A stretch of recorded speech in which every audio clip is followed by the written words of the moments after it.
off. Right, evening everybody. It is Sunday the 11th of September and we are on Whiskey 231. Yesterday I was at the York Whisky Festival at York Racecourse, which was a very long but extremely enjoyable day. And met some fantastic people, some people that I've encountered on various parts of social media but never actually met in the flesh. I got to meet in the flesh and they are as wonderful in reality as they are online. I was also extremely thankful, grateful and somewhat humbled to receive it was actually a little marmalade jar, a tiny little one that you tend to get in hotels of Ardbeg 1977 from Soren Krebs, who's at OCD Whiskey on Twitter.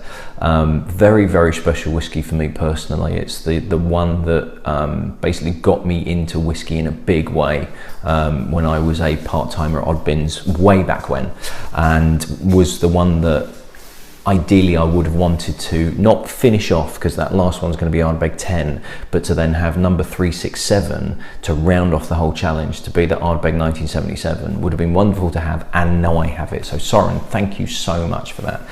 But to everybody that was at the York Whisky Festival yesterday, I hope you had as much fun as I did, because I had an absolute blast. So just the one tonight. I need to sort of get back into the swing of things and try and get a little bit ahead of myself, because I've got a few things later on this week. And it's one that I pretty much guarantee everybody watching this will have heard of. I would have hoped so anyway. It is of course Johnnie Walker. So this particular sample was donated to me by a guy called Craig Moody, who works for a company called Boom Whisky. They're a company that are based in Manchester. This is their website address. It's boomwhisky.co.uk. And they're a sort of whiskey tasting stroke entertainment stroke PR company based predominantly in Manchester. But if you're in that sort of area and you're looking for a company to do whiskey tastings, or you want to find out about whiskey tastings in the area, get in touch with those guys. So Craig, thank you very, very much for this. Now as it is, I've already got a couple of Johnnie Walkers, but they are not actually mine, and I will go into this slide in a little bit as to what I'm proposing to do with the bottles that I've got.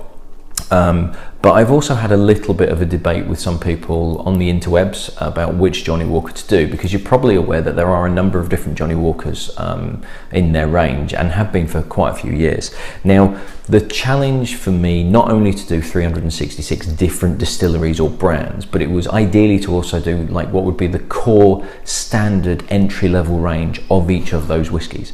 So it would be a Glenmorangie 10-year-old ideally, not any of the older versions. Aberlour 10-year-old, Balvenie 12, Bell's bog standard one, nothing particularly special. So Johnnie Walker, the of the range, the sort of the lowest entry level version is the red label. But I've had a lot of people tell me, don't bother with the red, go for the black. The black's a lot better. And I was even having a drink with one of my good friends who I know he works in the whiskey industry. I'm not going to say who it is, because he might not want me sharing to you that he thinks that Black Label is a very, very good whiskey. And he said, actually you're better off having the black. But I have the red off Craig, and this is what I'm going to do. But bearing in mind that a lot of people are saying the red isn't actually that good, but the black is, you really should have the black. So I'm going to give this a chance, and I want to give it a go.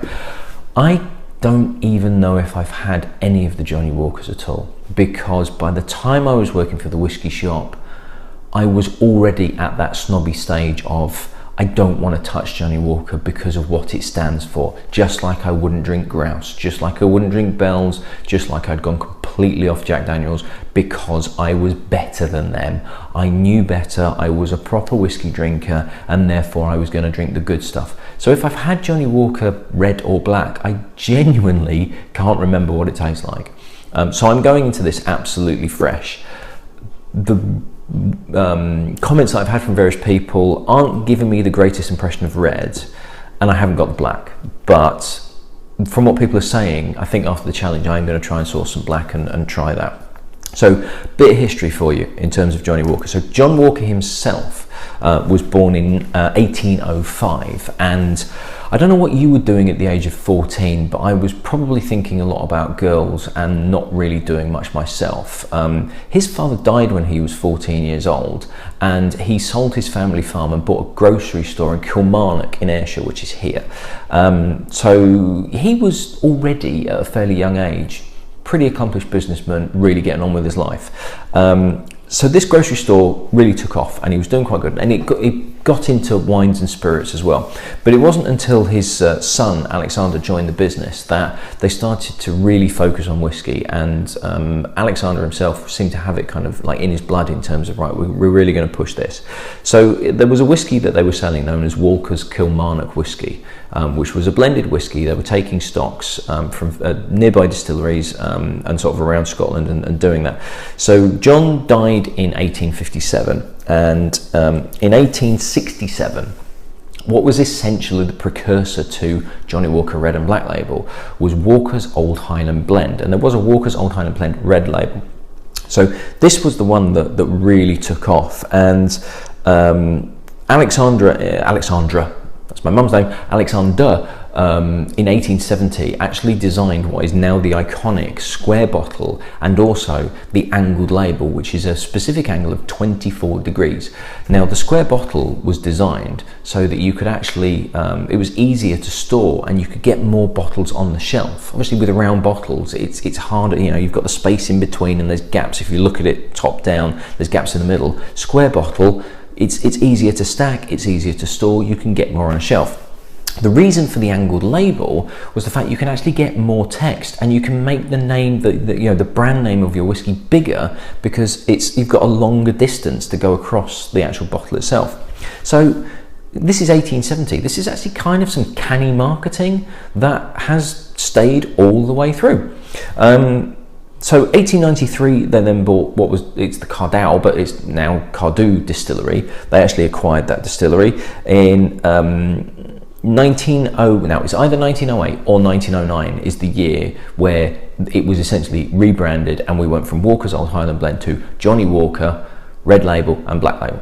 And it was also the year that what is known as the Striding Man first came into fruition. It was a guy called Tom Brown, apparently, legend has it, designed the Striding Man, a bit like George Lucas with his design of a Millennium Falcon on the back of was it a McDonald's napkin? It was definitely the back of a napkin. The Striding Man with Tom Brown, 1908, 1909. On the back of a napkin, and it has remained that way for years. So they actually, John Walker and Sons, the whiskey company, they went public in 1923. 2 years later, they joined the Distillers Company Limited, DCL, was acquired by Guinness, is now part of Diageo, and has been, it's Diageo's biggest brand, and it's easily the biggest Scotch whiskey brand in the world. It's the most exported whiskey brand, it's the most available. There are offices, there are Johnnie Walker experiences in various cities around the world, predominantly Asia, and it's, it is the figurehead whiskey for Diageo as a business. It's huge, it's absolutely huge, which is why when I was a bit younger and I was working for a whiskey shop and I was extolling the virtues of whiskey, because it was such a big brand, I didn't want to know about it because I wanted the good stuff and all this lot. I was a whiskey snob, I make no bones about it. And it was interesting talking with people yesterday at the festival about, there were some people saying, oh, should I add water, should I not? And it was like, do you know what? You do what you want. I am not going to tell you what I think you should. I'm not going to tell you how I drink, and I'm not going to tell you that that's how you should drink it. You do what you want with it. I could recommend that if it's cask strength, you try it first and add some water for these reasons. But if you don't want to do that, that's absolutely fine, because it's your whiskey, it's your glass, you're holding it, do what you like. So we are now at the stage of, we have the Johnnie Walker range. So there is the Red Label, which is what I've got, which is a no age statement, which is apparently made as a mixer predominantly. So as with some of the Canadian whiskies that I'd had earlier in the challenge, where they are made more to be mixed, it's kind of like well, should I be drinking it neat? I'm going to, because that's what I'm doing, and it's available in Tesco's for 20 quid a bottle. Whiskey Exchange is selling it for 20 quid a bottle. And a lot of people that are picking up Johnnie Walker are probably drinking it neat anyway, as a whiskey, as their go-to whiskey. Or they'll be mixing it, but they would probably be mixing any whiskey that they get, Grouse, Bell's, whatever it is that they're picking up. So I'm going to be drinking it neat, as a whiskey standalone. So there's the black-year-old, which is a 12-year-old. That has apparently Kalila and Talisker are key components of that. Now, I love Kalila, and I think Talisker is fantastic. So there is a very good chance that I probably will like Johnnie Walker Black Label, and I just haven't given it a chance. They have a green label as well, which when I was working at the whiskey shop, which I found out was about 12 years ago, which is a bloody long time, was a blended malt. Then it disappeared off. Then it's come back. It's now back on the market. I think it was because it went over to Taiwan and it was exclusive to them or somewhere in Asia, and actually didn't do as well as they thought. So they've launched it back because people were wanting it back in Europe. So it's a 15-year-old, but it's actually a blended malt. So there's no grain whiskey in it. It's just a blend of single malts blended together. There's a gold label, which used to be an 18-year-old, but is now, I think it's Gold Reserve it's called. So it's not a age statement. So it's not a case of the youngest whiskies are an 18-year-old and up. It's now no age statement, Gold Reserve. Now, when I was working in the whiskey shop, it went to the gold and it went straight to the blue. But apparently there is now one called Platinum, which I think is more the Asian market again, because the Asian market is huge for Johnnie Walker particularly. I think it's mainly, you can get it in the UK, but it's predominantly maybe America and also Asia. And that is an 18-year-old. And then we go to the blue, which is the figurehead, most expensive, premium line, super premium, you could call it. I mean, I think you're looking at about 150, 200 quid a bottle for it. It's no age statement, so it's always been a bit of a one where, particularly working in the shop, when it was a case, well, hang on, you've got the gold label that says 18 and the blue label doesn't have an age. Why is that? Because it's a combination of very old whiskies, but they also have very young whiskies to sort of bulk it out and also balance the flavour out. But if you had 18-year-old gold label at like 50, 60 quid, I think it was going for, and then you've got the blue label at 150, but it's saying like 12-year-old, 13-year-old, it's not going to look particularly good from a marketing standpoint. So that's why it's got no age statement on it. At one point, it did actually say on the back label that there was 50-year-old whiskey in it, but they kind of had to take that off the back label because you could have vats of whiskey and put a teaspoon of 50-year-old whiskey in it, and technically you've got 50-year-old in your blend, but that's not really kind of accurate and particularly truthful. So that did come off the labeling, but it was, yes, it was one of those where it has got some old stuff in it. It's just whether it's as old as 50, unlikely. So the red label looks like this nowadays, and like I say, about 20 quid. It's a blend of apparently 35 malt and grain whiskies. It was bottled at Kilmarnock, but Diageo, I can't remember when it was now, but it was a few years ago. They had a bit of a sort of PR fiasco where they said they were going to close down the Kilmarnock plant, and they were going to move everything to mainly their Leven bottling factory. And the town basically went up in arms, and you're going to lose jobs and everything like that. And Diageo backtracked and then went, no, screw it, we're closing it anyway. So it didn't go down particularly well. Now, you'll notice on the bottle of the red label that I've put up again. In fact, I will put it up again for you now, and look at the Striding Man on the bottle, and you'll notice that he is facing he's facing towards the right. Now, I'm going to show you a bottle that I have at the moment, which has got the Striding Man on. Now, this is actually a miniature of red label, and you'll notice that this is a very old bottle. Not a very old, I think it's probably 1970, so I'll try and do it there, and you'll see the Striding Man at the bottom, and you'll see that he is actually now facing towards the left. Now, this Striding Man also is quite detailed. You might not be able to pick out, but you can actually see his face. He's wearing a hat. It's quite a detailed picture.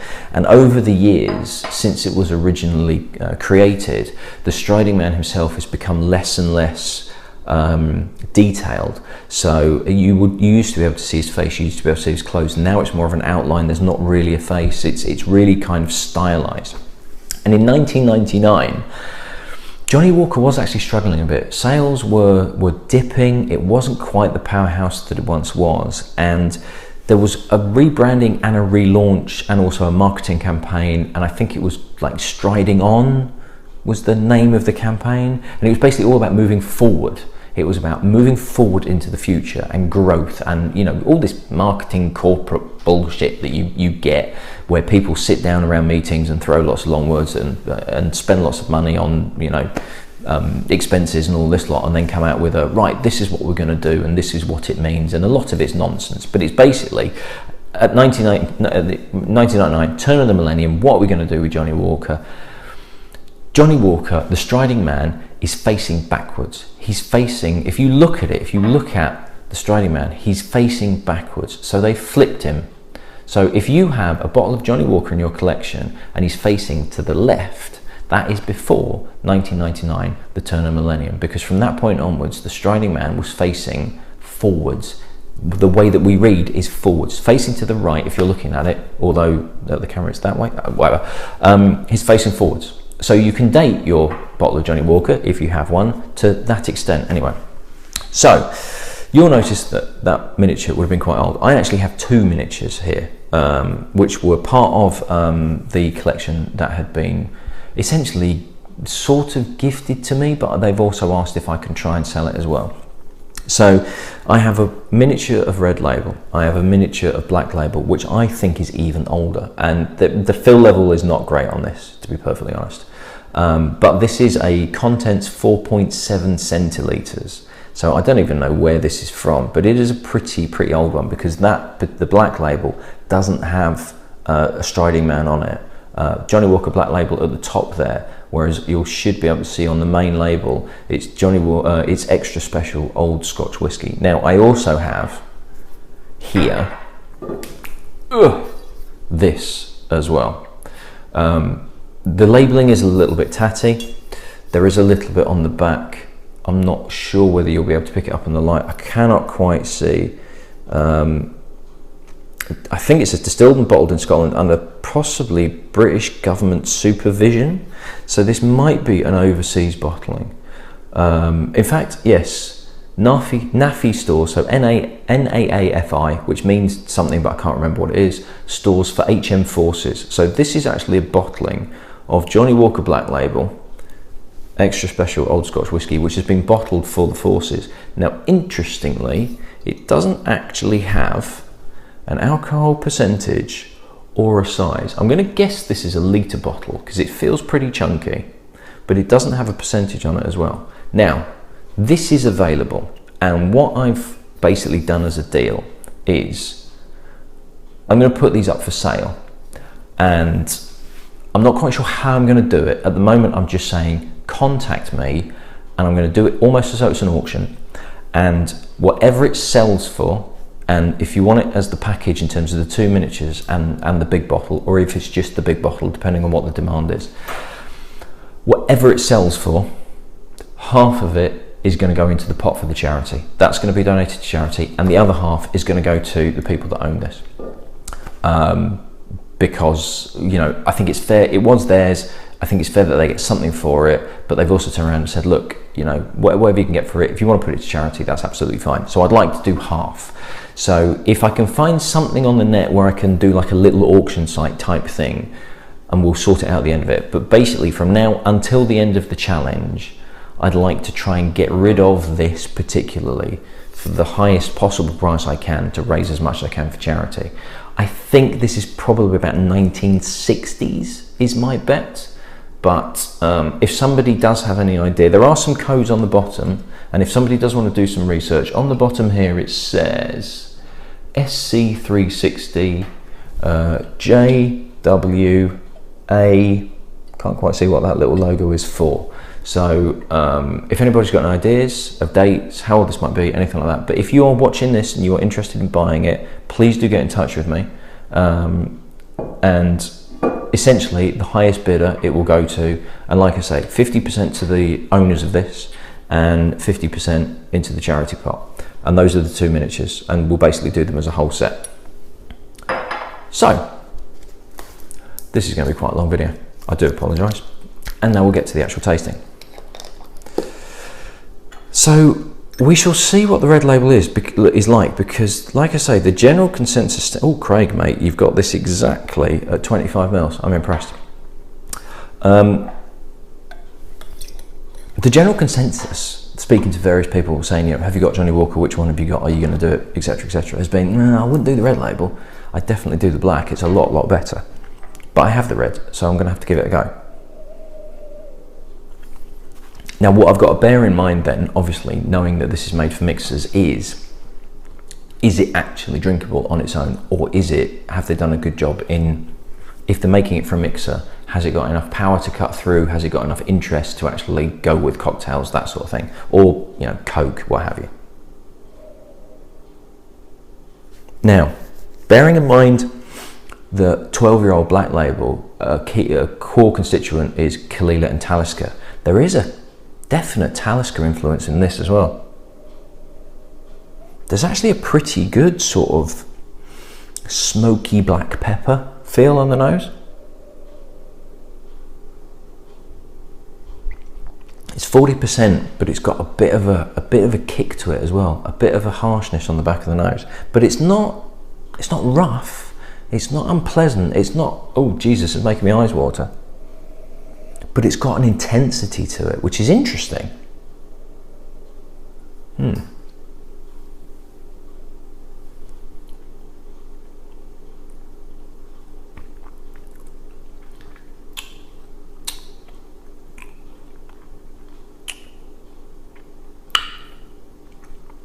Right, so there is some smokiness in there.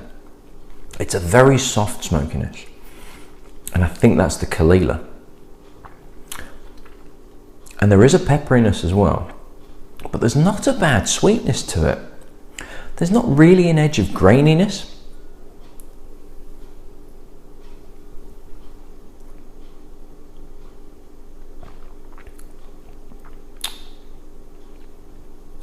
There's an interesting, there is a sweetness that flows into the peppery smokiness, and the smokiness is really soft and really gentle, and bugger me if it isn't actually pretty good. And I could see why it would work as a mixer, as quite an interesting mixer as well, in terms of it's a bit more than just a generic cheap whiskey. It's actually got some interesting character to it. It's got the smokiness is just making it interesting. It's just lifting it very slightly. There's a bit of rawness to it. There's a slight raw edge, just kind of on the sides of my tongue, which isn't quite sour, but it's just a little bit harsh. It's only just kind of like on that harsh side. If it wasn't there, it would be even more pleasant to drink. But it's putting things off a notch, only very, very slightly though.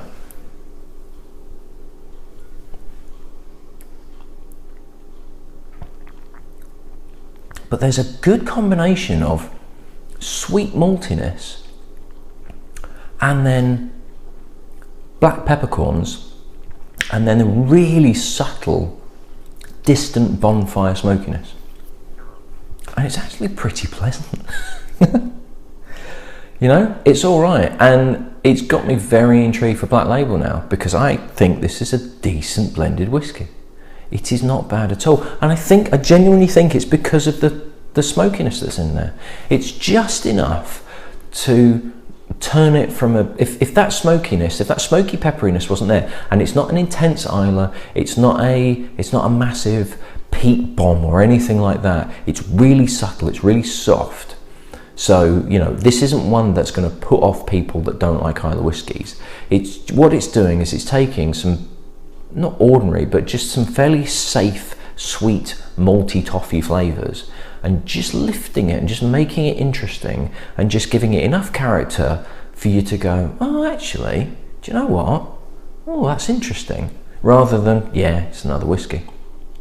And it would cut through. It would cut through Coke. It would cut through. You know, it would work in a cocktail. It would make a cocktail quite interesting, because you'd have not just a whiskey flavour in your Coke. You would have a whiskey with something slightly different in it as well.